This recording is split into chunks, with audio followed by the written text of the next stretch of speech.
Brain map सांगू शकता ना? आधी काय करूया, सीईटीचे क्वेश्चन सॉल्व्ह करण्याच्या आधी प्रत्येक लेसनचा एक ब्रेन मॅप बनवून ठेवायचा. आधी आपण रेस्पिरेशन एकत्रच करू दोघांचा, पण अर्धा पार्ट आपण रेस्पिरेशनसाठी यूज करू, अर्धे ह्याच्यासाठी यूज करू. म्हणजे काय होतं, रिव्हिजनच्या वेळेस जरी तुम्ही फक्त ते ब्रेन मॅप काढलं ना तरी लक्षात येतं, अरे हे आहे याच्यामध्ये, हे आपण आपल्याला येतंय का, हे रिवाइज केलंय का आपण. सो लेसनचं नाव काय आपल्या? रेस्पिरेशन अँड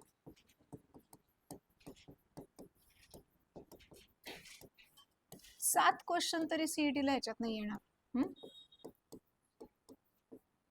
60 नाही रे, 7 रे, 7 7. बोला, पहिला काय पार्ट शिकलो आपण? डेफिनेशन. त्याच्यानंतर characteristics of, yes, characteristics of respiratory surface. हे येतात सगळ्यांना? ओके, 2 मार्कचा क्वेश्चन. नंतर काय शिकलो? Respiration in plants. ओके,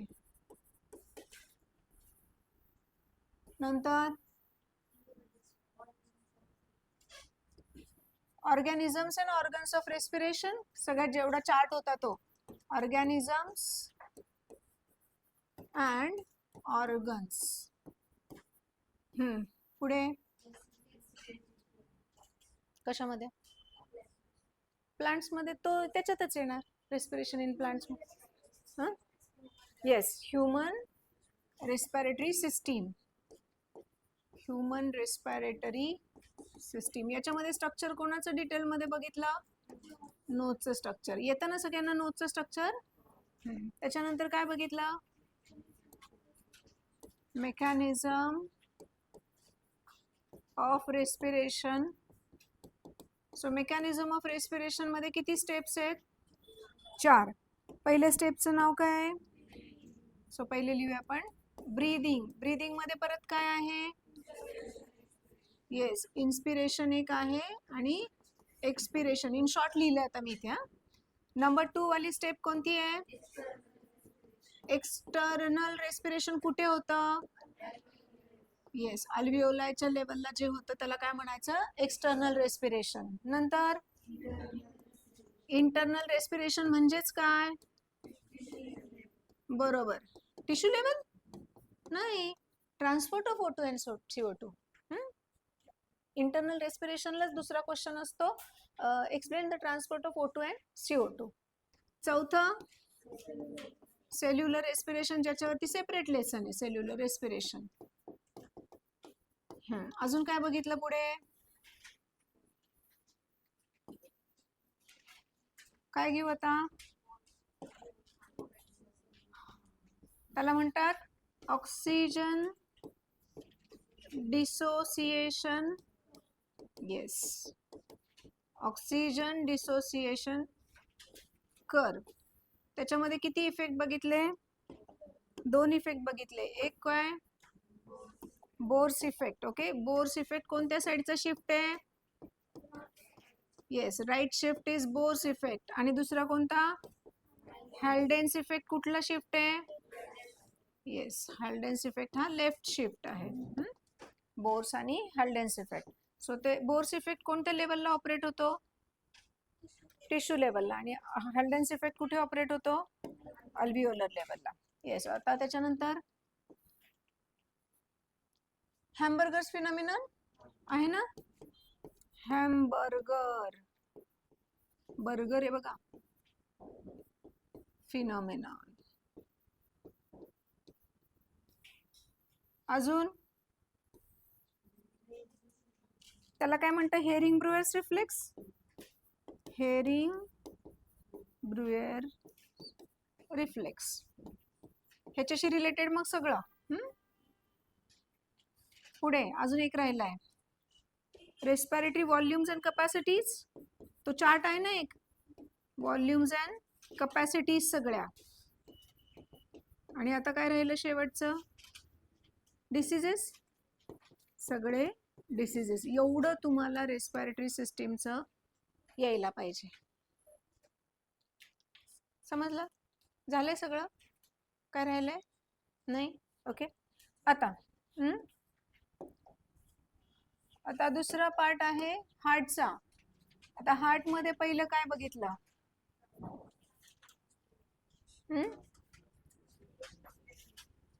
कशामध्ये? ट्रान्सपोर्टेशन बघितलं, पण सर्क्युलेशनचे टाइप्स आहेत ना, types of circulation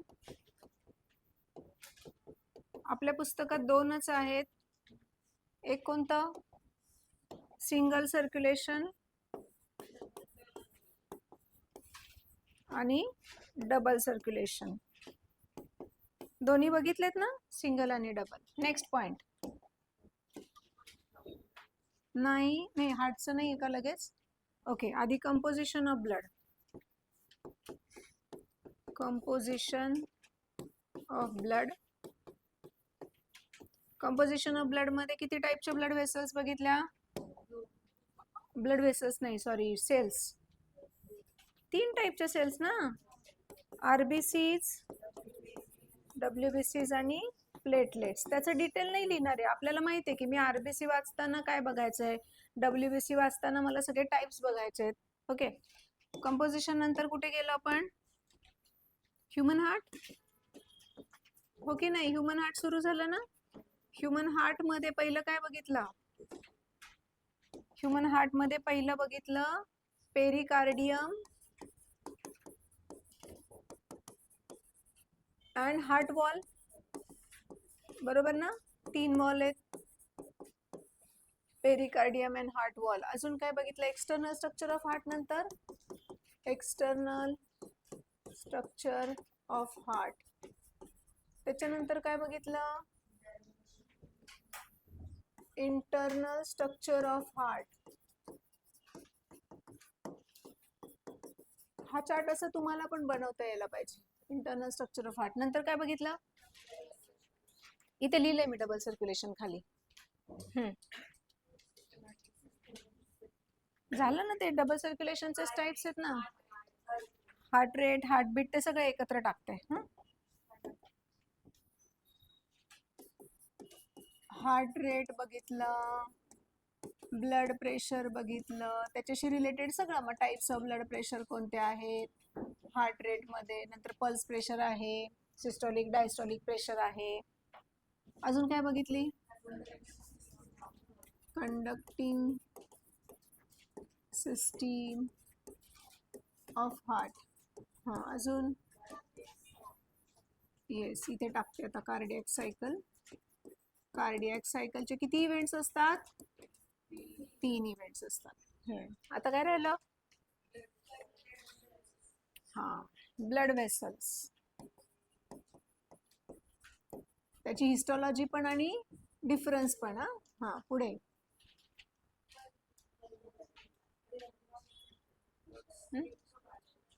ECG. ECG in short electrocardiogram. अजून आणि डिसीजेस. डिसीजेस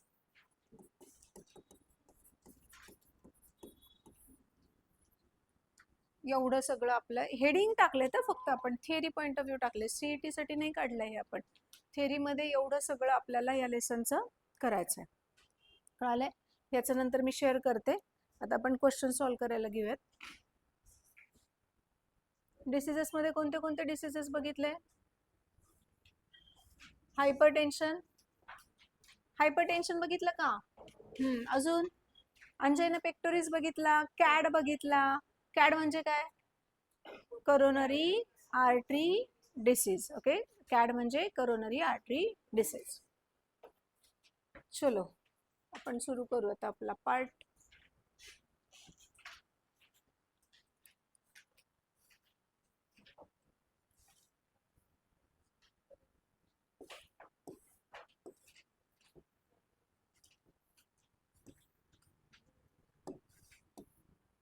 फिफ्टी क्वेश्चन्स घेऊयात, होऊन जातील.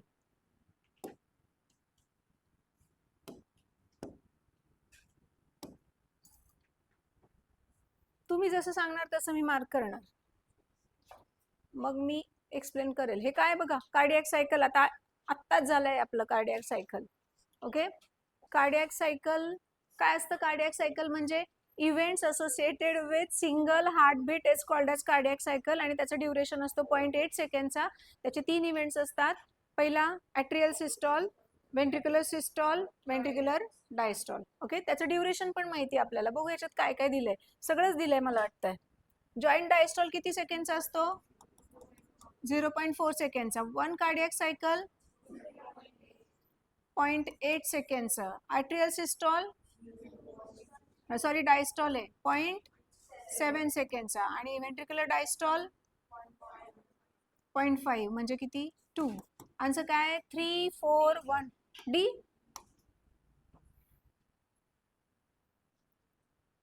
Under water turtle respires with the help of, म्हणजे टर्टल मध्ये बघा अभ्यास केला की कसं लगेच उत्तर येतं, आणि तो कॉन्फिडन्स पण वेगळा असतो एक.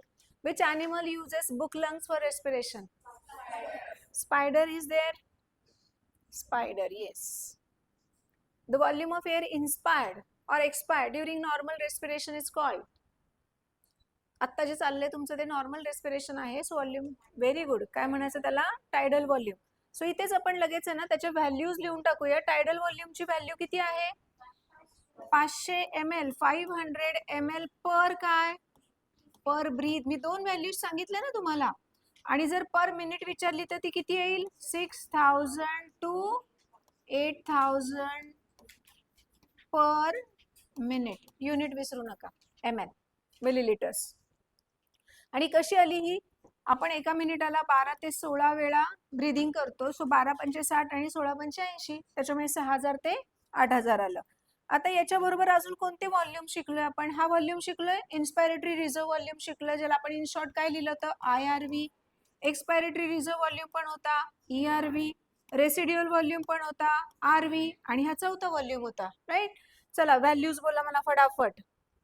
इन्स्पायरेटरी रिझर्व व्हॉल्यूम किती असतो? 2000 टू 3000. पुढे बोला. एक्सपायरेटरी 1100, आणि रेसिड्युअल व्हॉल्यूम 1200 ml. झालं, चारी पण झाल्या. आता याच्यावरनं कपॅसिटीचा जर क्वेश्चन आला तर आपण पुढे कपॅसिटीज पण डिस्क्राइब करूया. Which of the following conditions favors the formation of oxyhemoglobin in the alveoli? Formation of oxyhemoglobin विचारले. बघूया कोण सांगताय. कोणता इफेक्ट आहे फॉर्मेशन ऑफ ऑक्सिहिमोग्लोबिन म्हटल्यानंतर? अल्व्हिओलाई मध्ये म्हणतात, आणि हा इफेक्ट कोणता आहे? चला आज ओपन बुकच होऊन जाऊ दे, शोधा, मला काही प्रॉब्लेम नाही, पण जे काही शोधताय ते ऍटलिस्ट एवढं तर समजते आपल्याला कुठे आहे.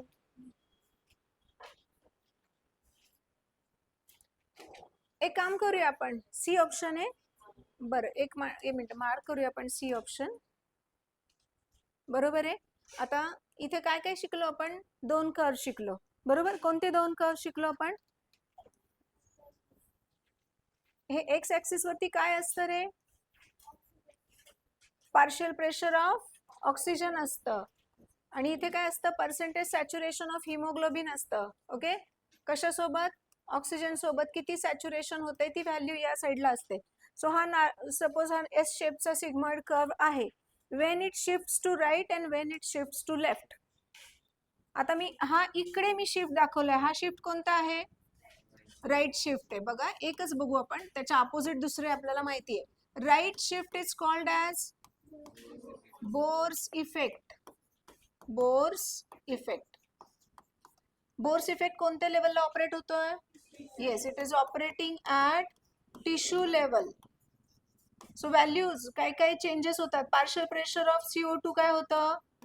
Increases. Partial pressure of O2 काय होतं? Decreases. What about temperature? Increases. What about H+ ion concentration?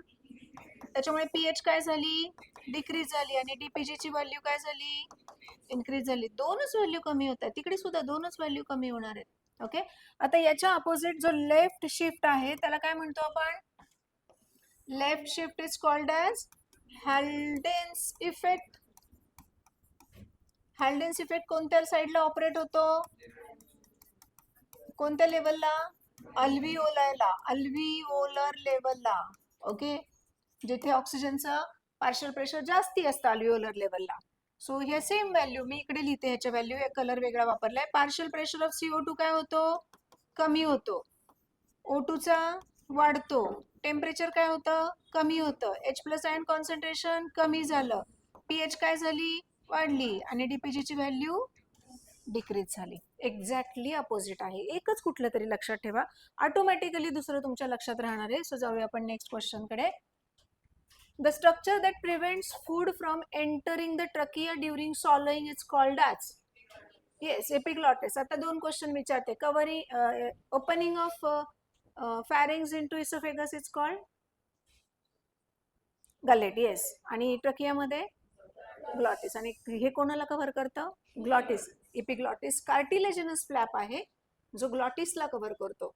What is the primary function of cilia lining the respiratory tract? So whole respiratory tract is lined by cilia. Ciliated epithelium आहे. त्यांचं continuously beating चालू असतं आणि ते beating upward डायरेक्शननी असतं. मग काय main function असतं त्याचं? To filter and move mucus and trap particle upwards. Yes, बरोबर बरोबर. टू प्रोड्यूस वोकल साऊंड, हे वोकल कॉर्डचं काम आहे. वोकल कॉर्डचं लोकेशन कुठे आहे? वोकल कॉर्डचं लोकेशन कुठे आहे आणि टॉन्सिलचं लोकेशन कुठे आहे? दोन लोकेशन मला इथे नाही दाखवायचंय, मला लोकेशन सांगायचंय. परीक्षेला ड्रॉ करणार आहे का इथे गळा माझा आणि इथे माझा हात? बोला, वोकल कॉर्ड्स कुठे असतात आणि टॉन्सिल्स कुठे असतात? लॅरिंग्स मध्ये कोण? Vocal cords. आणि टॉन्सिल्स कुठे दाखवले?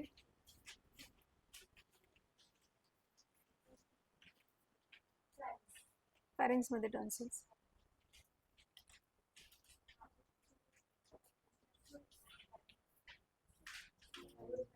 काय? लिम्फॉइड ऑर्गन्स असतात. येस. आणि लॅरिंग्स मध्ये वोकल कॉर्ड्स असतात. सो साऊंड प्रोड्युसिंग ऑर्गन कोणाला म्हटलंय? मग लॅरिंग्सलाच म्हटलंय. आणि विंड पाईप कोणाला म्हटलंय? ट्रकियाला विंड पाईप म्हटलंय. समजलंय? Next question. Identify the incorrect match regarding respiratory organ and the organism that possess them. ह्यातला कोणता रॉंग आहे असं ओळखलंय? पहिला बरोबर आहे. कोणतं चुकलंय? सेकंड चुकलाय. काय पाहिजे होतं तिथे गिल्स मध्ये? गिल्स मध्ये मला वाटतं दोन प्रकार दिले तुम्हाला, एक्सटर्नल गिल्स आणि इंटरनल गिल्स दिलेत ना. मग ट्रकिओल्स आणि लिड्स मध्ये काय दिलंय? हा, मग समजलंय? Next. The enzyme responsible for rapid conversion of CO2 and H2O into carbonic acid. Carbonic anhydrase. कुठे असतो हा enzyme? Where this enzyme is present? Yes, this enzyme is present. कुठे? Yes, on the surface of RBC. लक्षात ठेवायचे, surface of RBC, because this reaction is taking place in plasma also, but this enzyme is absent in plasma. त्याच्यामुळे carbonic ऍसिडचं formation plasma पेक्षा जास्त कुठे होतंय? RBC होते. Because of enzyme. Because enzyme कितीतरी पटीनं ती रिएक्शन आहे ना स्पीडअप करण्याचं काम करतात. फक्त एन्झाइम अब्सेंट असल्यामुळे प्लाझ्मामध्ये हे काम होत नाहीये. आता हे बघूया थोडंसं आपण. क्लोराईड शिफ्ट मला सांगायचं याच्यात फक्त. ही कोण आहे? आरबीसी आहे. CO2 कंबाईन्स विथ वॉटर आणि काय फॉर्म केलं? कार्बोनिक ऍसिड, ज्याचं फॉर्म्युला काय आहे? H2CO3. हे कोणी केलं? एन्झाइमनी केलं. बरोबर ना? हा लगेच काय झाला? डिसोसिएट झाला. कशात? H+ आणि HCO3- मध्ये. HCO3- कॉन्सन्ट्रेशन आतमध्ये वाढत चाललं तर तो कुठे शिफ्ट झाला? प्लाझ्मा मध्ये शिफ्ट झाला. आणि प्लाझ्मा मधनं आतमध्ये बॅलन्स करण्यासाठी कोण आलं? क्लोरीन आलं. आणि म्हणूनच याला काय म्हणायचं? क्लोराईड शिफ्ट म्हणायचं, किंवा काय म्हणायचं? हॅमबर्गस फिनॉमिनॉन. आणि हा H+ कोणासोबत जातो? हिमोग्लोबिन सोबत. हिमोग्लोबिन त्याला buffer, haemoglobin act as a buffer, त्याच्यामुळे आरबीसीचं लगेच pH वाढायचं काम करत नाहीये. समजलं एवढं? पुढचं मी ट्रान्सपोर्ट नाही घेते, हे माहितीये तुम्हाला. हे पोटॅशियम सोबत कंबाईन होतं आणि सोडियम, कारण कार्बोनेट दोनच आहेत, पोटॅशियम कार्बोनेट आणि sodium bicarbonate. Potassium bicarbonate, sodium bicarbonate. Next, in the human lymphatic system, the popliteal lymph node, which is also a pulse point, are situated in. आता हा pulse point आहे ना, तुम्हाला ते असा माणूस ड्रॉ केलाय ना, त्याच्यात दाखवलाय बघा, ज्याला फक्त बोन्स आहेत, ज्याला फक्त बोन्स आहेत असा माणूस आहे का तुमच्या? नेक जास्त मोठी झाली, असा माणूस आहे? बापरे, तो तर फार डेंजर आहे. ये तो ऐसा है. बरं, तुम्हाला पॉप्लिटियल सापडला का? कोणते कोणते प्रेशर पॉइंट आहेत सांगा बरं. हेड पासून स्टार्ट करा ना. हेड मध्ये कोणता आहे? टेम्पोरल एक आहे, नंतर फेशियल आहे, कॅरोटिड एक आहे, येस. ब्रेकियल इथला, हा, रेडियल जिथे पल्स मोजतो आपण, फिमोरल, हा, पॉप्लिटियल कुठे? बॉडीचं काय लोक, नी मध्ये ना, पॉप्लिटियल नीच्या बॅक साईडला, त्याला पॉप्लिटियल फोसा म्हणतात. हा, नीची बॅक साईड जी आहे तिथे पॉप्लिटियल, म्हणून इथे काय म्हटलंय, तो पॉप्लिटियल लिम्फ नोड पण आहे. हे पुस्तकात नाही दिलंय या लिम्फ नोड बद्दल, पण पल्स पॉइंट बद्दल सांगितलेलं आहे आपल्याला. सो आता लक्षात ठेवा, बॉडीवरती ते पल्स पॉइंट कुठे आहेत. फेशियल कुठे आहे, टेम्पोरल म्हणजे हेडला आहे, ब्रॅकियल म्हणजे इथे कोणता जॉईंट आहे, हा कोणता जॉईंट आहे, हा एल्बो जॉईंट आहे हा. Okay, this is elbow joint, इथे आहे लोकेशन सगळ्यांचे. सो आन्सर काय झालं तुमचं मग? नीज. Next, the Hering Breuer's reflex is initiated by, चलो, हिअरिंग ब्रुअर्स रिफ्लेक्स आठवते ना, म्हणजे ते थोडक्यात तुमचं रेस्पिरेशन कसं कंट्रोल होतं. हिअरिंग ब्रुअर्स रिफ्लेक्स काय काय ऑप्शन्स दिलेत बघा. सी, सगळे वाचायचे, कधी पण ऑप्शन्स वाचायचे, कारण प्रत्येक वेळेस सेम क्वेश्चन येईल असं नाहीये.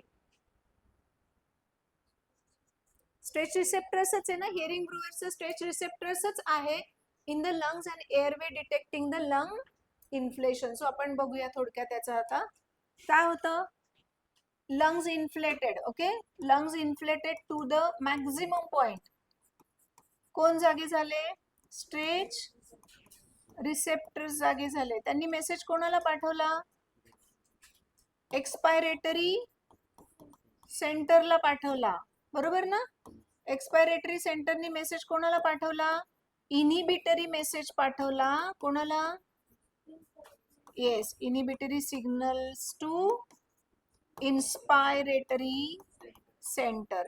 आणि त्याच्यामुळे इन्स्पायरेटरी सेंटरनी काय केलं? त्याचं काम थांबवलं आणि काय सुरू झालं? एक्सपिरेशन सुरू झालं. जसं जसं हवा बाहेर जायला लागली लंग्स मधनं, तसं तसं stretch receptors no longer excited, बरोबर. आणि त्याच्यामुळे काय झालं? लंग जागेवर आल्यावर परत दुसरं सायकल सुरू झालं. लिहिता येईल ना हे? 2 किंवा 3 मार्कला हा क्वेश्चन आहे. पुढे 2 स्टेटमेंट्स दिलेत बघा, नीट वाचायचे statements. A person goes to high altitude and experiences altitude sickness with symptoms like breathing difficulty and heart palpitation. हे होतं.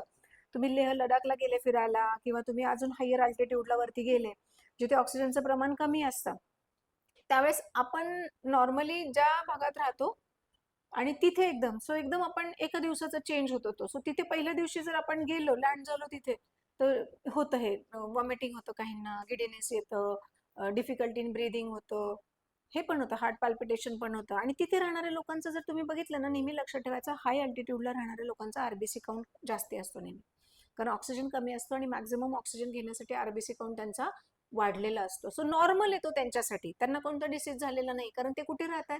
हाय अल्टिट्यूडला राहतात. चला, दिस नेक्स्ट पॉइंट लिहिलाय, due to low atmospheric pressure at high altitude body does not get sufficient oxygen.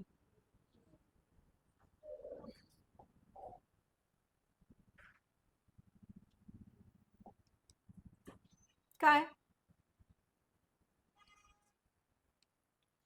बोला बोला. काय mark करू? नीट वाचा क्वेश्चन आणि सांगा मला. त्याला अल्टिट्यूड सिकनेस म्हणतात.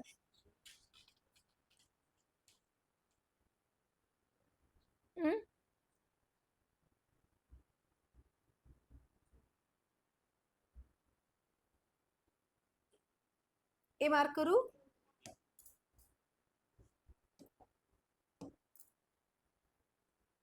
बरोबर, एक्सप्लेनेशन त्याचं बरोबर आहे.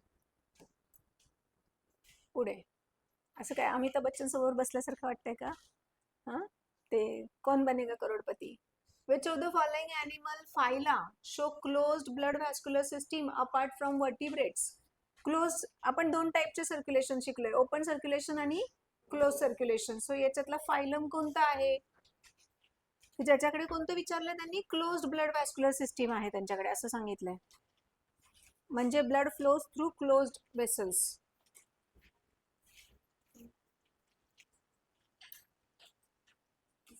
C, annelids and higher mollusc. बरोबर दिले ना तसंच पुस्तकात. डिफरन्स सांगा बरं मला पटकन जरा. What is the difference between open circulation and close circulation? पटकन. ओपन सर्क्युलेशन आणि क्लोज्ड सर्क्युलेशन. चला बोला. डायरेक्ट, मी आता शॉर्ट वापरते. Blood comes in direct contact कोणाच्या? विथ सेल्स और टिश्यूज और organs. Okay, so blood comes in direct contact. इकडे काय?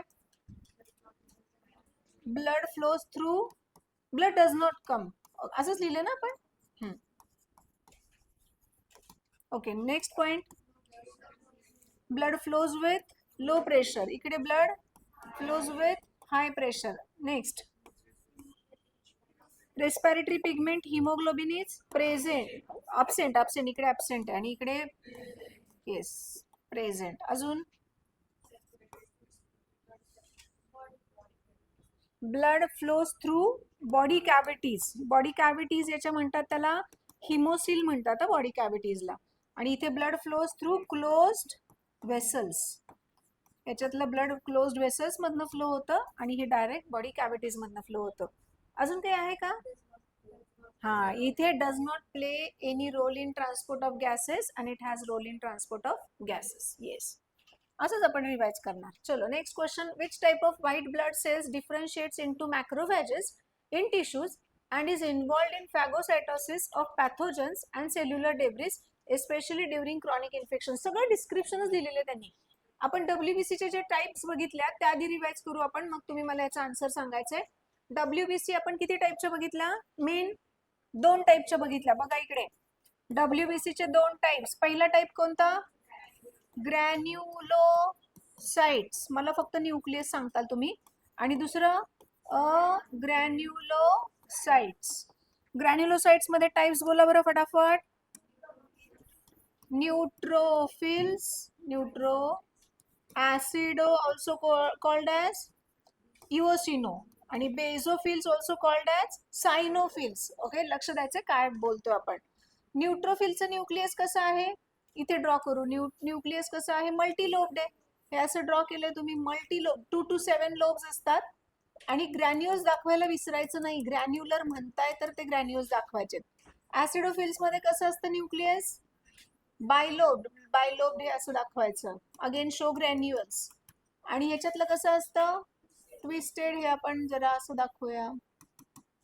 हे कोणाचं आहे? बेझोफिल्स आहे. फटाफट फंक्शन बोला. न्यूट्रोफिल्स कसे आहेत? फॅगोसायटिकस सेल्स आहेत, बरोबर. पण त्याच्यात असं दिलंय का? हे जे डिस्क्रिप्शन दिलंय की टिश्यू मॅक्रोफॅजेस फॉर्म करतात क्रॉनिक इन्फेक्शन मध्ये, नाही दिलेलं आहे. तिथे फक्त लिहिलंय की ह्या काय आहेत? फॅगोसायटिक सेल्स आहेत लिहिलंय, बरोबर का? ऍसिडोफिल्स मध्ये काय आहे function? Count increases during allergic reaction. अजून असं पण दिलंय का? Destroys antigen antibody complex. हा, आणि याची डिटॉक्सिफिकेशन. बेझोफिल काय काय तयार करतं? हिपॅरिन, हिस्टामाइन आणि सिरोटोनिन, बरोबर. आता ग्रॅन्युलोसाइट्स मध्ये झाले. अग्रॅन्युलोसाइट्स मध्ये एक टाइप आहे लिम्फोसाइट आणि एक आहे मोनोसाइट. याच्यातली एक सेल जी आहे ती लार्जेस्ट सेल आहे आणि एक सेल जी आहे ती स्मॉलेस्ट आहे. लार्जेस्ट आहे आणि मोनोसाइट स्मॉलेस्ट आहे. लिम्फोसाइट कशामध्ये रोल? लिम्फोसाइटचं न्यूक्लियस कसं आहे? स्पेरिकल न्यूक्लियस आहे. आणि मोनोसाइटचं न्यूक्लियस कसं आहे? किडनी शेपचं आहे. ह्याचा मेन रोल काय आहे लिम्फोसाइटचा? येस, दोन्ही प्रकारची, सेल मेडिएटेड ऑल्सो आणि अँटीबॉडी मेडिएटेड, म्हणजे याचा मेन रोल आहे इम्युनिटीमध्ये, ज्याच्याकडे दोन टाइप्स आहेत, बी लिम्फोसाइट्स आणि टी लिम्फोसाइट्स. मोनोसाइट्स, हे जे उत्तर आहे ना, हे मोनोसाइटचं उत्तर आहे का? टिश्यू मॅक्रोफॅजेस तयार करतात, फॅगोसाइटिक सेल्स आहेत, सेल डेब्रिज आणि पॅथोजन्सला डिस्ट्रॉय करतात, आणि मी त्यांना एक नाव पण सांगितलं होतं, स्कॅव्हेंजर्स म्हटलं होतं. ह्या कॅरेक्टरिस्टिक्समुळे they are also called as scavengers. Clear? So answer काय येईल मग? मोनोसाइट्स. येस. चलो, WBC पण रिवाइज झाल्या. मॅक्रोफॅजेस कोणत्या आहेत त्याच्यातल्या? एकच आहेत, बरोबर ना? Give rise to macrophages. Monocytes आत्ताच वाचलं ना तुम्ही, मोनोसाइट्सच मॅक्रोफॅजेस देतात ना. मॅक्रोफॅजेस काय आहेत? तर मॅक्रोफॅजेस आहेत टिश्यू मधल्या फॅगोसाइटिक सेल्स आहेत. Myocardial infection, heart attack is most commonly caused by, what is the reason of myocardial infection? इन्फेक्शनचं मिनिंग काय सांगितलं? मायो म्हणजे हार्ट, मसल, आणि कार्डिया म्हणजे हार्ट. सो हार्टच्या मसलला ब्लड सप्लाय होत नाहीये. सो काय रिझन आहे? राईट, कारण कोरोनरी आर्टरी ही हार्टला ब्लड सप्लाय करते. सो हे ॲथेरोस्क्लेरोसिस म्हणजे कोलेस्ट्रॉलचा प्लाक, आर्टेरिओस्क्लेरोसिस म्हणजे hardening due to mineral deposition. Which valve prevents the backflow of blood from the pulmonary artery into right ventricle?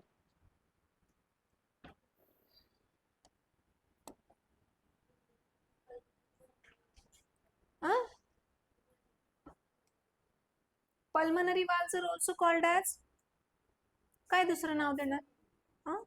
नाही नाही, इथे काय विचारले तुम्हाला? पल्मनरी, त्या अशा वाल्व्स कोणत्या आहेत? हा, मग पल्मनरी वाल्व्सला दुसरं नाव काय आहे? Semi lunar valves. अजून कुठे असतात ह्या वाल्व्स? सेमी लुनार वाल्व्स अजून सिस्टमिक एओर्टामध्ये असतात. आता बाकीचे वाल्व्स बघूया. ट्रायकस्पिड वाल्व्स कुठे असतात? Right atrio ventricular aperture na is guarded by. Bicuspid valves also called as mitral valves, right? Present between left atrioventricular aperture. Okay. Aortic valves म्हणजे त्याच सेमिलुनार valves. अजून दोन valves राहिल्या. Eustachian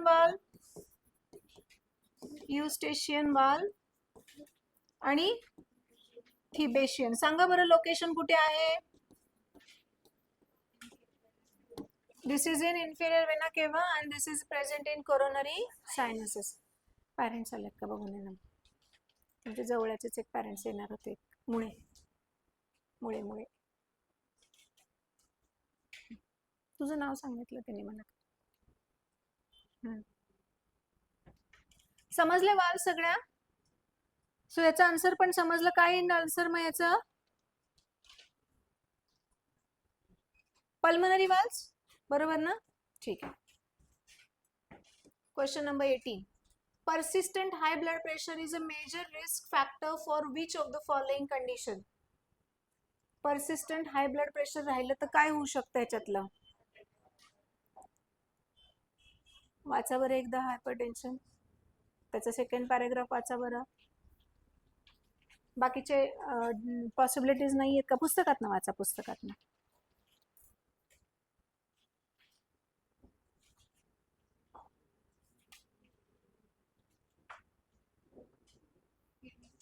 आहे ना अजून?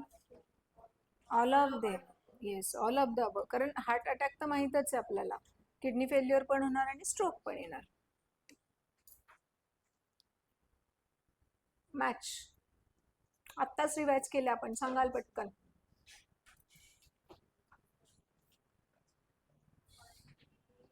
Right atrium end right ventricle, tricuspid valves.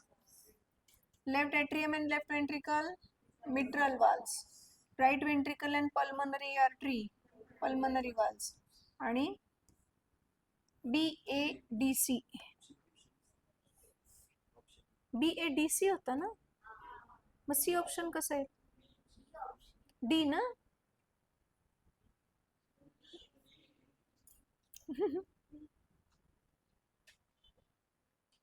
Where does the actual exchange of gas occurs in the human respiratory system? किती हुशार आहे तुम्ही, किती पटकन अवघड प्रश्नाचं उत्तर दिलेलं आहे. The warming of inhaled air in the respiratory region of nasal cavity is primarily facilitated by the presence of.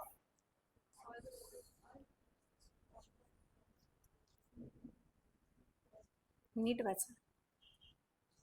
विब्रेसी, विब्रेसी असं काही नाही आहे. बी ऑल्फॅक्टरी रिसेप्टर्स.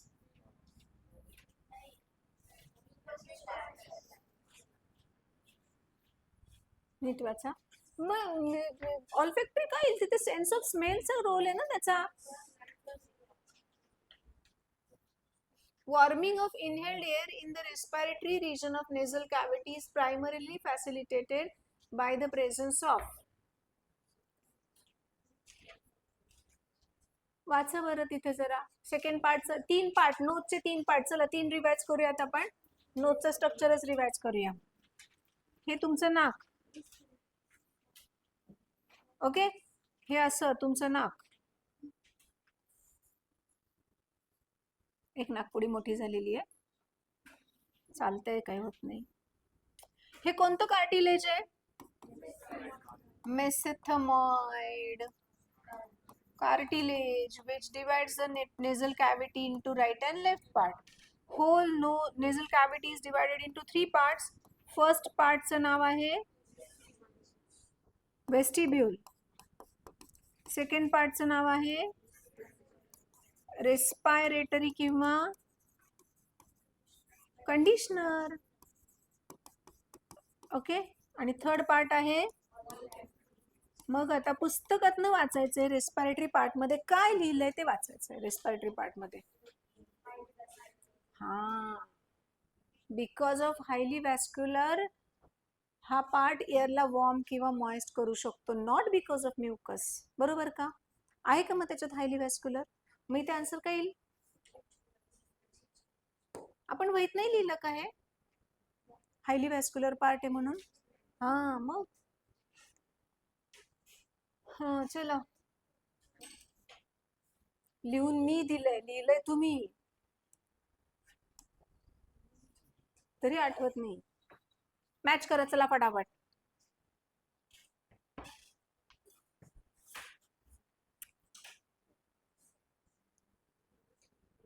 क्वेश्चन फास्ट फास्ट सोडवायची सवय लावायची. रीडिंग इतकं रीडिंग कॉन्सन्ट्रेशनने असेल ना तर क्वेश्चन पटकन सुटतो.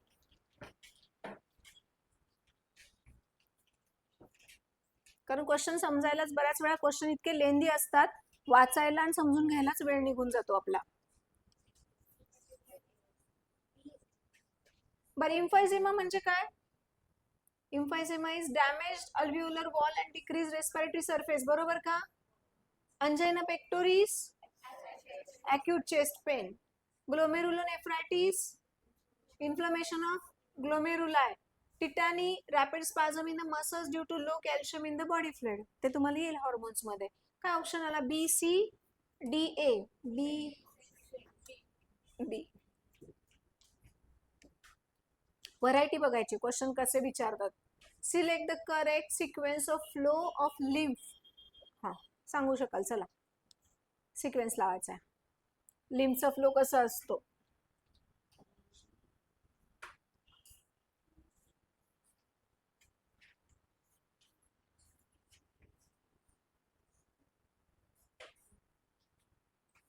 आणि तनिष्क वाघमारे उत्तर देणार आहेत. नख का नाही कापली? मी नेलपेंट लावणार आज तुला. हो, मी काय सांगितलं होतं त्या दिवशी?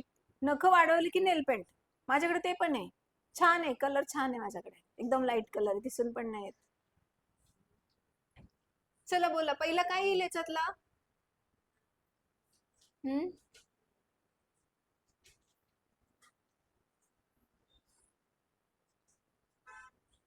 शेवटचा पॅराग्राफ पुस्तकातला.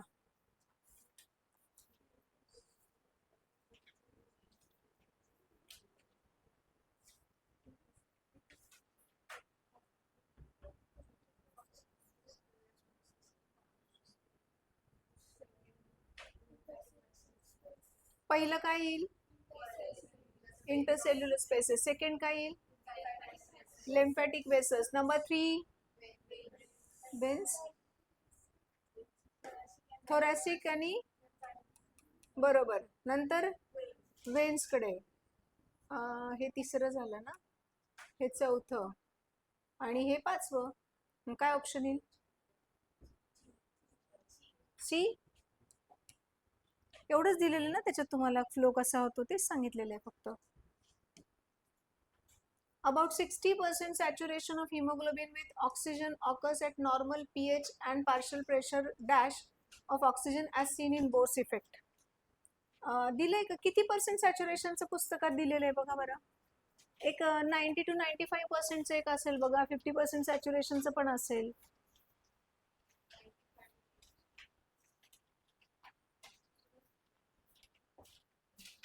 नाही, त्या नॉर्मल व्हॅल्यूज दिल्या. तुम्ही ग्राफ रीड करायचा आहे आणि ग्राफ रीड करून तुम्हाला आन्सर सांगायचं आहे. खाली ऑप्शन सांगून ठेवते, 20, 40, 60 आणि 80 ऑप्शन आहेत. सो आन्सर काय ते सांगायचं आहे मला आधी. About 60% saturation of hemoglobin with oxygen occurs at normal pH and partial pressure of dash mm of Hg. किती आहे ऑक्सिजनचं असं त्यांनी विचारलेलं आहे. 40, 40. कसं कळालं? इथे दिसतंय ना, हे बघा ना, 60, 40. कधी कधी इकडे दिलं नसेल तर हे एक्स ऍक्सिस वरती PP of O2, partial pressure of oxygen, आणि इकडे saturation. In the oscillatory method, the disappearance of Korotkov sounds, phase 5, typically corresponds to. हे नाही आपल्याला. बरं ठीक आहे, तरी पण सांगू शकता का बघा बरं. सिस्टोलिक प्रेशर नीट वाचा बरं. सिस्टोलिकचे वाच सेंटेन्स काय दिले?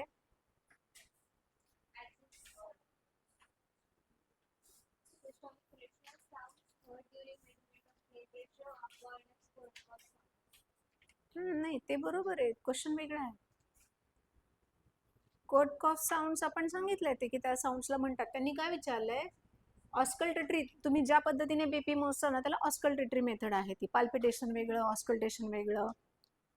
The disappearance of sounds typically corresponds to. Sound disappear झालाय तर काय सांगतं ते? Diastolic pressure. कारण फेज कोणती आहे? शेवटची फेज आहे. तरी बघून घ्या. चला, आपण इन्स्ट्रुमेंटचं नाव काय वापरतो? त्या इन्स्ट्रुमेंटचं नाव काय आहे? स्पिग्मोमॅनोमीटर. ओके, पहिल्यांदा आपण काय करतो? स्पिग्मोमॅनोमीटर मध्ये सपोज हा कॉलम आहे, इकडे मर्क्युरी आहे आतमध्ये. आपण काय करतो? साधारण 200 पर्यंत काय करतो? तो मर्क्युरी रेज करतो, बरोबर.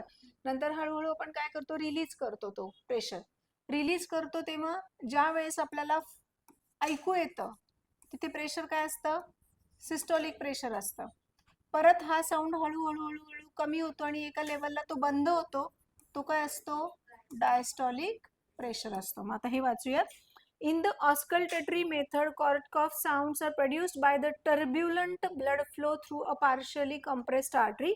The disappearance of this sound, phase 5, indicates that the cuff pressure has dropped below the arterial diastolic pressure, allowing blood flow to become smooth and laminar, and the systolic pressure is thus phase 5 corresponds to the diastolic pressure. Systolic pressure is marked by the first appearance of Korotkoff sounds. आता phases समजून घ्या. So first sound जो ऐकू येतो तो phase 1. Pulse pressure is the difference between systolic and diastolic pressure. Mean arterial pressure is the average pressure in the patient's arteries during one cardiac cycle. ठीक आहे, हे नाही काय करायचं आपल्याला. इथे कॉमन सेन्स पण वापरू शकत होतो की फेज 5 आहे म्हणजे सेकंडला. अरे आधीच बोलते मी तुमचं, ते लगेच पुढचं चाललंय. सो फिश कडे काय आहेत? इंटरनल व्हील्स आहेत. घाई घाई जेनजी स्टुडंट आहेत तुम्ही सगळे, जनरेशन झेड वाले. Which of the following conditions would increase the affinity of hemoglobin for oxygen? Affinity of hemoglobin for oxygen.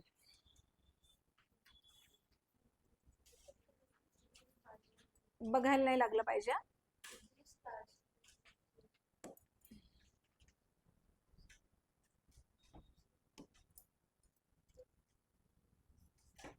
अरे क्वेश्चन कुठे पण तुमचा?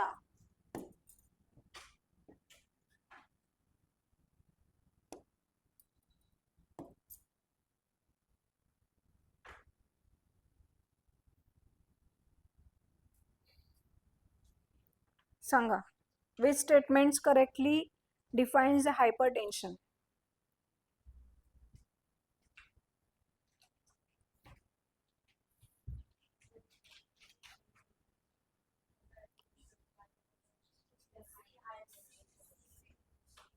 Chronic medical condition characterise by persistently high BP. म्हणून मी काल डेफिनेशन मध्ये सांगितलं होतं की पर्सिस्टंट हा वर्ड हायपरटेन्शनसाठी इम्पॉर्टंट आहे. Next question. The smallest WBC.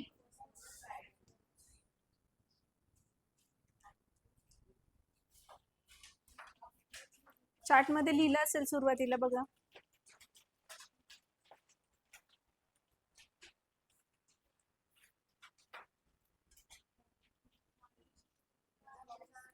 आता पुस्तकात बघा. वहीमधनं मिस्टेक झाली असेल तर, वहीमधनं तिने लिहिताना चुकीचं लिहिलं असेल त्या मुलीने तर होईल सगळ्यांचंच. आता सांगा ना पुस्तकात काय म्हटलंय. लिम्फोसाइटच आहे ना. वहीमध्ये काय लिहिलंय बघा. आता मग करेक्ट करून घ्या वहीमध्ये चुकीचं असेल तर. वहीमध्ये चेक करा एकदा. वहीमध्ये उलट लिहिलं असेल तर ते करेक्शन करून घ्या. What is the main function of leukocytes? That means WBCs in the human circulatory system. Main function काय आहे WBC चा? Defense against infection. So they are the soldiers of our body. Question number 32. Select the incorrect statement with reference to silent heart attack. काल शिकलो आपण हे कुठलेही normal attack सारखे symptoms दाखवत नाही.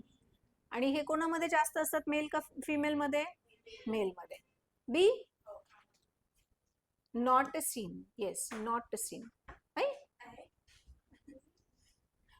अरे इनकरेक्ट विचारलं होतं, हे बघितलंच नाही.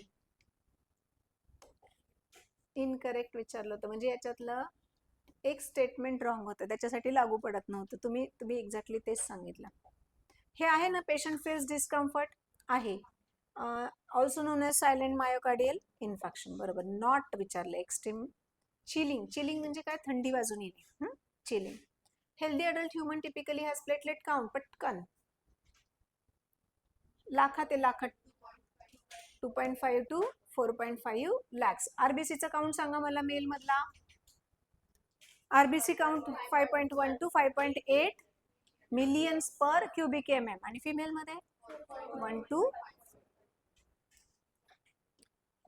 Select the incorrect statement with respect to transport of CO2 by RBCs and plasma. वाचा, तुम्हीच वाचा.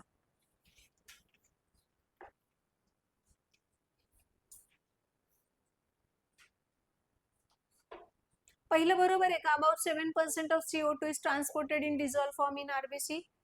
जे बरोबर आहेत ना ते लगेच टिक करून टाकायचे. पटाफट फटाफट ना, ते वेळ नाही डबल वाचत बसायला आपल्याला. Carbonic anhydrase is present in the plasma and catalyses the formation of carbonic acid. नाही, it is not present in plasma, it is present in RBC. हे प्लाझ्मा मध्ये म्हणतात, आत्ताच एक्सप्लेन केलं ना तुम्हाला. CO2 binds to the heme group of the hemoglobin to form carbamino haemoglobin.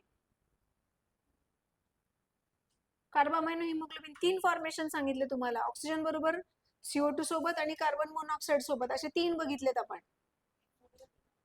बरोबर आहे कार्बामाइनो हिमोग्लोबिन. ओके, बरोबर आहे.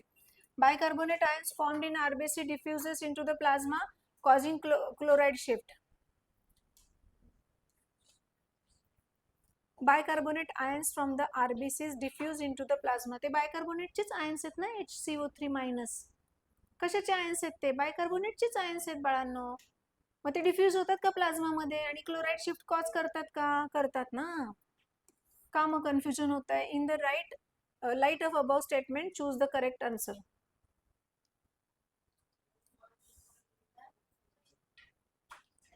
कोणतं? फर्स्ट काय चुकले? फर्स्ट मध्ये 7% नाहीये.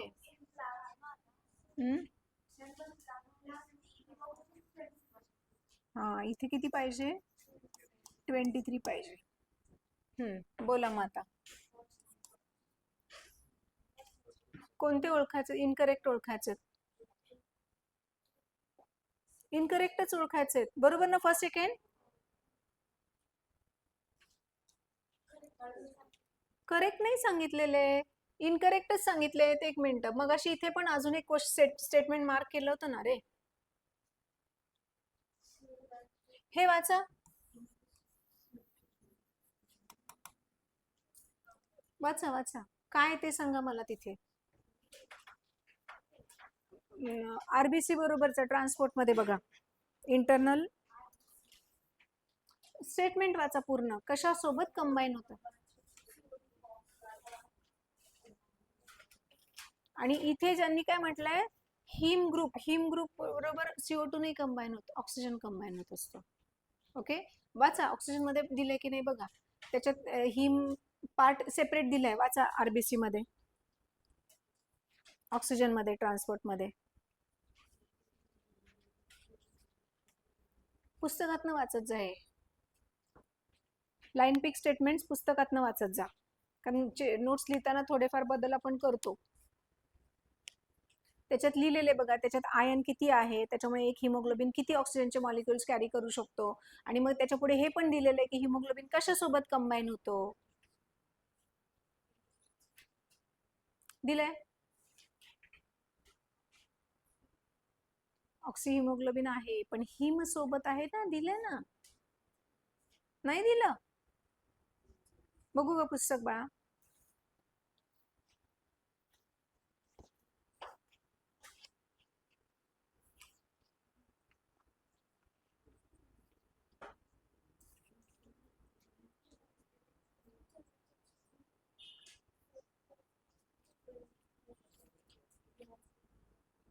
One molecule of hemoglobin has 4 ions dilet, and each of which can pick up a molecule of oxygen.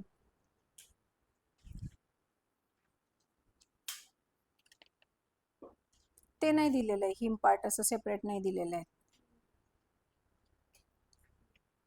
Bicarbonate dissociation आहे.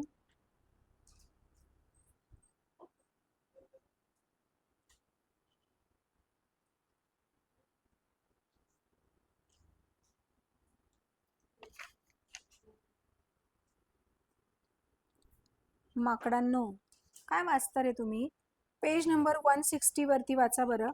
मी म्हणून तुम्हाला म्हटलं पुस्तकात बघा म्हणून. तुम्ही फक्त लिहिलंय carbon dioxide combines with haemoglobin. तिथे वाचा, carbon dioxide binds with the amino group of haemoglobin. आणि इथे काय लिहिलं होतं? हिम ग्रुप. आता इथे हिम ग्रुप लिहिलं होतं ना, तिथे काय पाहिजे होतं? Amino group. हिम कोणासाठी? ऑक्सिजन साठी. आणि अमायनो कोणासाठी? येस, राहील लक्षात. How is the carbon dioxide primarily transported in blood plasma in dissolved state? Percentage विचारलंय. 7 का? 36. Alveolar wall is made up of which epithelium? Squamous epithelium. दोन्ही squamous चे, त्याच्यामुळे त्याच्यात काही काय करायचं याचं? Correct sequence. passes to the windpipe. First कौन आएगा इसमें से? कौन आएगा पहले? Trachea will come first. So number 2, then number 3 वाला कौन है? Bronchi. So number 3, then bronchioles number 1 है, और लास्ट वन काय आलं ऑप्शन मग? सी. सगळ्यांना समजते ना? सगळे जागे आहेत हा, आणि सगळे एकाच गाडीत ट्रॅव्हल करत आहेत. कोणी गाडी बदललेली नाही अजून ना? माहिती ना गाडी बदलली ही इथून. चला, ओम आहेस ना? तुला जागेवर ठेवायला लागतं, गणेशला जागेवर ठेवायला लागतं सारखं सारखं. दिसतंय का तुला? वाच मग. Which one of the following factors increase the rate of heartbeat? हार्टचा ना एक पार्ट राहिलेला आपला, तोच ब्ल्यू. इकडे घे मागे. तो काय इथे वरती काय लिहिले? हा, तो पार्ट राहिलेला आपला वाचायचा. हार्ट. हा, तो त्याच्यात वाचा बरं. आता किती पेज नंबर आहे सांग? 165. काढा जरा 165 पेज नंबर. तो एक पार्ट राहिलाय, आणि हा एक पार्ट राहिलाय 172 पेजवरचा. आता सध्या 172 पेजवरचा वाचा. त्याच्यामध्ये हार्टचा हे दिलंय, रेग्युलेशन ऑफ कार्डियक ऍक्टिव्हिटी दिलंय बघा. बघूया कोण आन्सर सांगते याचं. त्याच्यातच आन्सर आहे त्याचा. सो याच्यातला कोणता हॉर्मोन आहे? हॉर्मोनच आहे जो तुमचा हार्ट रेट वाढवायचं काम करतो. इपिनेफ्रिन सापडलं? इपिनेफ्रिन. इपिनेफ्रिन कशाचं हॉर्मोन आहे? कोण तयार करते इपिनेफ्रिन माहितीये? किसको पता है epinephrine? Epinephrine is also called as adrenaline. Adrenaline. हाँ, ऍड्रिनल ग्लँड्स तयार करतात. पण हे बघा, ऍड्रिनल ग्लँड्स हॉर्मोन तयार करतात. ऍड्रिनल ग्लँड्सचे दोन पार्ट आहेत. एक कॉर्टेक्स जो बाहेरचा पार्ट असतो आणि आतला मेड्युला जो पार्ट असतो. तर इपिनेफ्रिन जो आहे तो मेड्युलाचा हॉर्मोन आहे आणि ह्याला इमर्जन्सी हॉर्मोन म्हणतात. ह्युमनच्या बॉडीतला ऍड्रिनालिन हा इमर्जन्सी हॉर्मोन आहे. कुठलीही सिच्युएशन असेल, फाईटची असेल, फ्लाईटची असेल, काही असेल, तेव्हा तुमचं जे काही हार्टबीट्स वाढतात, ब्लड प्रेशर थोडंसं वाढतं, अंगावर काटा येणं असेल किंवा डोळ्यात रक्त येणं असेल, एकदम असं राग आलेला आहे खूप सारा, ते सगळं इपिनेफ्रिनचं काम आहे. ऍड्रिनालिन तेव्हा सिक्रेट होतं. तर ते त्या सिच्युएशनला काय करायचं ते तुम्हाला गाईड करतं. तसा तो हॉर्मोन. सो हार्ट रेट वाढतो तेव्हा इपिनेफ्रिनमुळे, adrenaline. Mesothelioma, a rare but aggressive cancer, is strongly associated with the exposure to which carcinogen. हा ह्याच्यात नाहीये क्वेश्चन. हा नाहीच आहे, आपल्या ह्याच्यातच नाहीये. ह्या टाईपचं कॅन्सर पण नाहीये ह्युमन हेल्थ अँड डिसीज मध्ये. Surgery that leads to tremendous blood loss and he was detected with anemia due to. Surgery झालेली आहे त्याची आणि त्याला अॅनिमिया डिटेक्ट झाला. कशामुळे अॅनिमिया डिटेक्ट झाला? अॅनिमिया म्हणजे काय? रिलेटेड टू आरबीसी, एवढं तर लक्षात ठेवायचं. म्हणजे ल्युकोसायटोसिस नाहीये, इरेथ्रोसाइटोपेनिया. मग decrease RBC count is called as erythrocytopenia. and then what is increase RBC count called as? Increase RBC count is called as पॉलीसायथेमिया. पण इथे कंडिशन काय होती? अॅनिमिया झालाय. पॉलीसायथेमिया म्हणजे काउंट इन्क्रीज झालाय, तर हिमोग्लोबिन कमी नाही व्हायला पाहिजे. इथे त्याचा कमी झालाय म्हणजे ह्याला काय झालंय? आरबीसी काउंट कमी झालाय, ब्लड लॉस झालाय ना. Which of these organs is primarily derived from the embryonic endoderm? आता हा पण ह्याच्यातला पहिल्या लेसन मधला क्वेश्चन आहे. पुस्तक सेकंड लेसन काढा, ह्युमन रिप्रोडक्शन, आणि त्याच्यामध्ये एंडला जा. एंडचे शेवटचे 2 पेजेस त्या लेसन मधले काढा. तिथे फेथ तुम्हाला नाही झालंय वहीमध्ये, पुस्तकात फेथ ऑफ 3 जर्म, हा तोच पेज. हा, फेथ ऑफ 3 जर्म लेयर्स दिलाय बघा. एक येल्लो कॉलम आहे, एक ऑरेंज कॉलम आहे, एक पर्पल कॉलम आहे. जा पुढे अजून. तू नाही, तू थांब तिथेच. किती पेज सांग सगळ्यांना? 35 पेज नंबर वरती. हा, तिथे काय काय बघा. पहिली लेअर कोणती आहे? एक्टोडर्म. दुसरी आणि नंतर मग बघा बरं आता एंडोडर्म मध्ये हे आहे का? Embryonic endoderm. ह्याच्यातलं कोणतं ऑर्गन एंडोडर्म मधनं आलेलं आहे? लंग्स आलेत. आता बरोबर आहे. 42. अल्व्हिओलाई साठी कोणते स्टेटमेंट्स करेक्ट आहेत ते सिलेक्ट करायचे तुम्हाला. Which statements about alveoli are correct? They are thin walled vascularised sacs. बरोबर आहे. Gas exchange occurs here. बरोबर आहे. They are part of conducting zone. No, they are not the part of conducting. They are the part of exchange zone, जिथे exchange होतो. They are line by simple squamous epithelium. Yes. कोणता? C. बरोबर होता ना? बरोबर ना? सीच बरोबर आहे. बी होता का तो? Which layer of human heart wall is primarily composed of cardiac muscle tissue? Heart wall लगेच सांगायचं, बघायचंच नाही. मी सिंपल सांगितलं होतं. कार्डियक मसल म्हटल्यावरती मायो मीन्स मसल. माय काय ते 3 लेयर्स कोणत्या? एपिकार्डियम, एंडोकार्डियम आणि मायोकार्डियम. पहिली, दुसरी, तिसरी. पेरिकार्डियम ही त्याचं कव्हरिंग आहे. कोण सांगते मला? पेरिकार्डियम 2 कव्हरिंग्स आहेत पेरिकार्डियमचे. Pericardium is covering of heart. त्याची सगळ्यात बाहेरची लेअर येस, काय नाव आहे तिचं? Fibrous pericardium. आणि दुसऱ्याचं नाव काय आहे? Serous pericardium. सिरसचे पुन्हा दोन टाईप आहेत. परायटल ही बाहेरची आहे आणि विसरल ही आतली आहे. या दोघींच्या मध्ये जी स्पेस असते तिला काय म्हणायचं? Yes, pericardial space which is filled with same pericardial fluid. किती व्हॉल्यूम असतं? झालं बघा, एका वेळेस किती क्वेश्चन्स रिवाइज केले आपण एका क्वेश्चन सोबत. 50 ml of cardiac fluid is pericardial fluid is present between this two layers. Mark नाही केलं? मायोकार्डियम ना. 44 पॅरेनकायमल सर्क्युलेशन इज ऑब्झर्व्ड इन. लिहिलेलं आपण सगळे. पॅरेनकायमल सर्क्युलेशन पण आठवत असेल बघा. चला चला चला पटकन सांगा. तुम्ही ते सायक्लोसिस बघितलं होतं ज्याचे स्ट्रीमिंग मुवमेंट होते. वहीत नाहीये ते, पुस्तकात आहे. बघू कोणाला सापडते पटकन. फ्लॅटवर्म. सो ह्याच्यातला फ्लॅटवर्म कोण आहे माहित पाहिजे मग आपल्याला. Yes, planaria. कोणते कोणते टाइप्स होते त्याच्यासोबत अजून बघा बरं. इंट्रासेल्युलर होतं, एक्स्ट्रासेल्युलर होतं, वॉटर व्हॅस्क्युलर होतं, पॅरेनकायमल होतं आणि सायक्लोसिस पण होतं. सायक्लोसिस आहे का तिथे? बघा तो पॅरेग्राफ काढा ना. आणि आता हे वहीमध्ये नसेल तर तुम्ही हे लिहून टाका वहीमध्ये. 5 क्वेश्चन्स आहेत त्याच्यावरती. अनलाइक अस्थमा म्हणजे not like asthma which involves reversible air flow, airway constriction. Reversible. emphysema is characterized by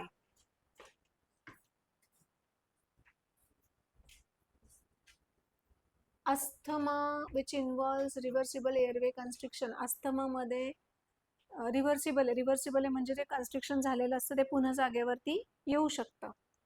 पण इम्फायझेमाचं कॅरेक्टरिस्टिक्स काय आहे?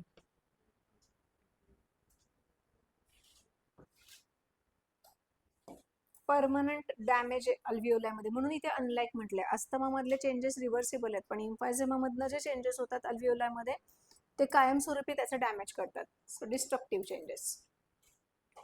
Mature human RBCs R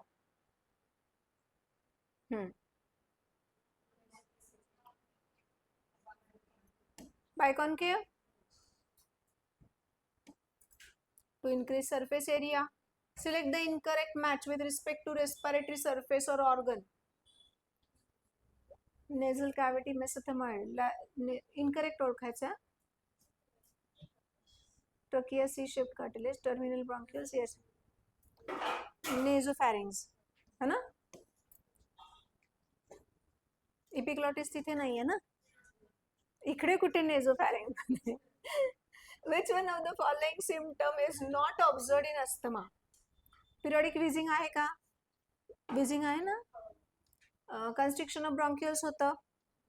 Sore throat and blood mucus नाही होत. हे नाही होत. Difficulty in breathing असतं. So not विचारलंय. So sore throat. Second last. What is the primary function of the vestibular region of the nasal cavity? Vestibule म्हणजे पहिला part. Filtering course particles. बरोबर, कारण वॉर्मिंग आणि मॉइस्टनिंग तर त्याचं आहे सेकंडचं. आणि तिसऱ्याचं ऑल्फॅक्टरी आहे, सेन्स ऑफ स्मेल आहे. Last one, the electron transport chain is located on the inner membrane of mitochondria. तुम्ही हुशार आहे, हा चॅप्टर झालेला आहे तुमच्या ब्रेनमध्ये. अजून उत्तर सांगताल आता. बरोबर आहे का? पहिलं electron transport chain located. Okay. Energy released by the oxidation of NADH and FADH2 in the ATC is used to pump protons into the mitochondrial matrix.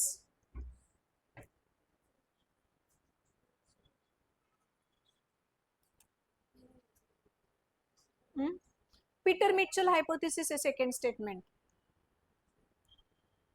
Chemoosmotic hypothesis. Peter Mitchell ची आहे ना ती. हा मग बोला. हो, तुम्ही माझीच परीक्षा घेताय.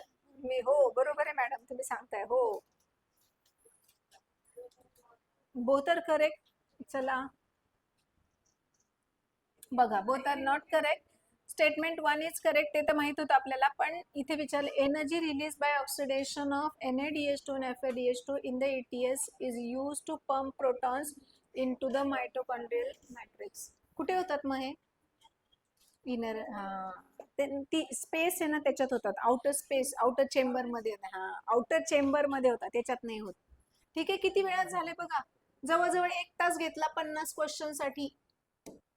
50 क्वेश्चन साठी आपण 1 तास घेतलेला आहे. आता हाच रेट आपला 30 मिनिटावर येईल बघा पुढच्या वेळेस, जेव्हा तुम्ही याच्यावरती पूर्ण कंप्लीट थिअरी होईल ना तुमची, तेव्हा तुम्ही बरोबर हे ना 30 मिनिटात 50 क्वेश्चन सोडवणार, 100% सोडवणार. चला हा चार्ट लिहून घ्या, वेळ आहे तुमच्याकडे. चला, तुमचं फिजिक्स आहे ना 11 वाजता? हो, घ्या लिहून. चला, प्रार्थना घेऊ ना. हा, सरांचं पण आहे, उशीर आहे फक्त सरांचा आज.